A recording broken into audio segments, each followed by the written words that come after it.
Assalamu alaikum everyone, this is Kelly. I thought I'd do my revert video now just so that it's out of the way so people can just look back to it and see, you know, how I reverted, why I reverted. I'll start off by saying revert means convert. It's the same thing if anyone's confused. Revert means that you're going back to it, because in Islam everyone's born Muslim, they're born innocent, they're born pure. We're not born as a mistake, you know, we're not born with a sin, like Christians say. You know, everyone is born like a clean slate. So I say revert because I'm going back to that state, and that's all that it means. Okay, so I was raised Christian, as I said in my previous video. We went to church, we went to I went to Sunday school, me and my brothers. I had a normal family life. I had a mum, a dad, 3 brothers, and things were pretty normal. We weren't like, you know, the most privileged family of them all, but you know, I think we had a pretty normal life. My parents divorced when I was 8, and I went to live with my mum here, and that's when things sort of started getting a bit weird.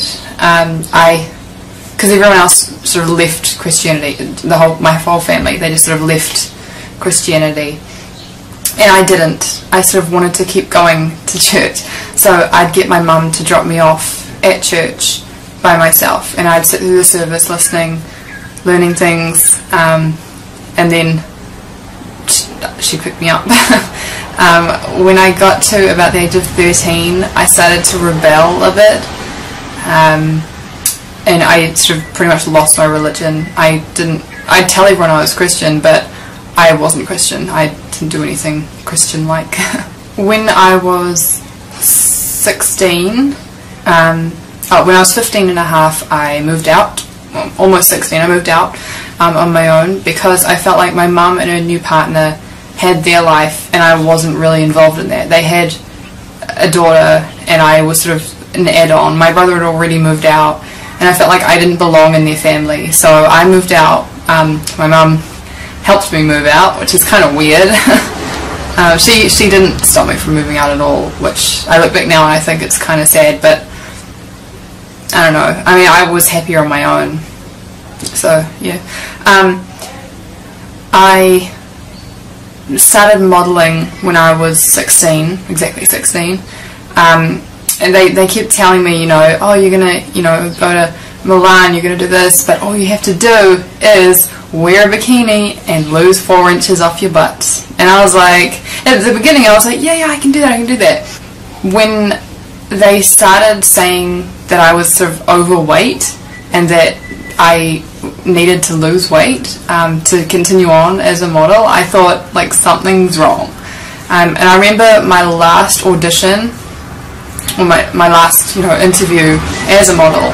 I remember going in there and there were about 20 other girls in there, and I just remember thinking, like, these girls have not eaten anything in a long time. Like, they are really skinny and they're going on about it, saying, you know, salads and, you know, you shouldn't eat there and you should eat this, and it's like, all I was thinking is, I just ate Dunkin' Donuts and now I'm here. I was like, I do not belong here, I want to go home. And so obviously I didn't get that job because there were a whole lot of skinny minis around me, so I quit modelling.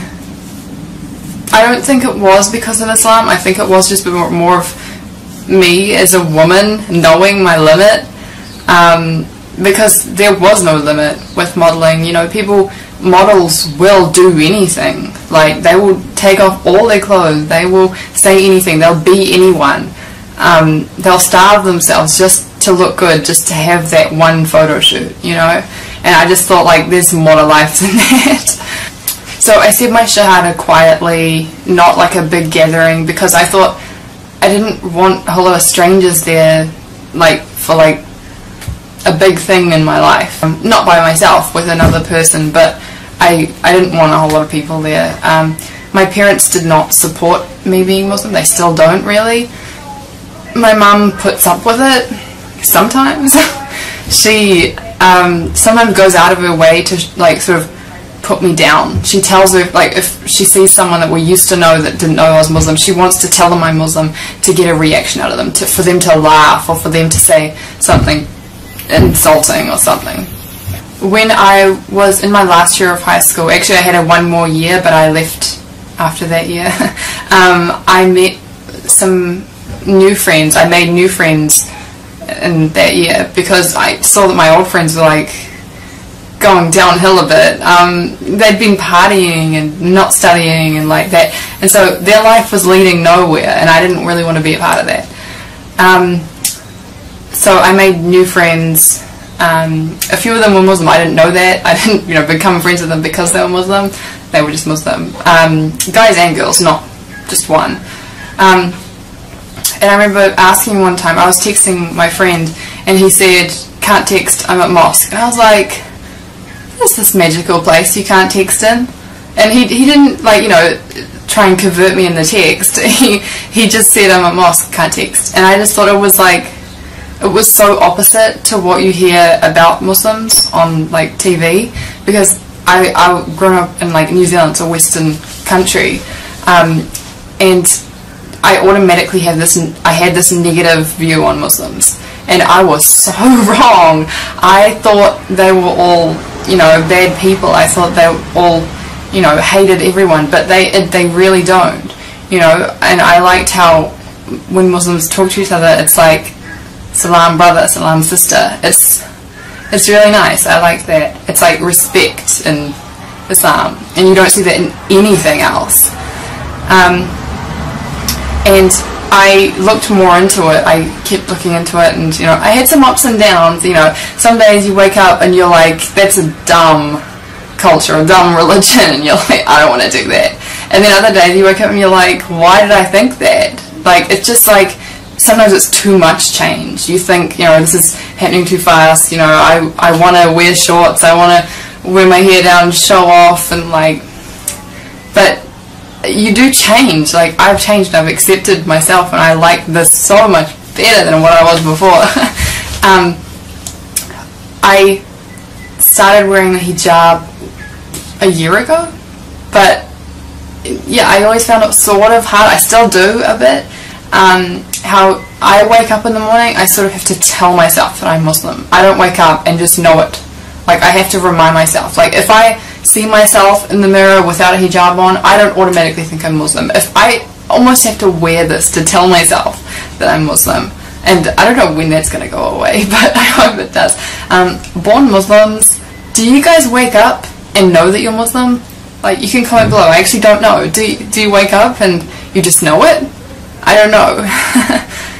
Because I want that. I want to wake up and know that I'm Muslim instead of telling myself that I'm Muslim. My dad hates it. Every time I see him, I hardly see him now because it got so hard. Every time I see him, he always reminds me that I'm going to hell. He's always telling me, that unless I do it this way, I'm going to hell. He's Christian, but he's his own Christian. He's not Baptist. He's not anything like that. He doesn't go to church.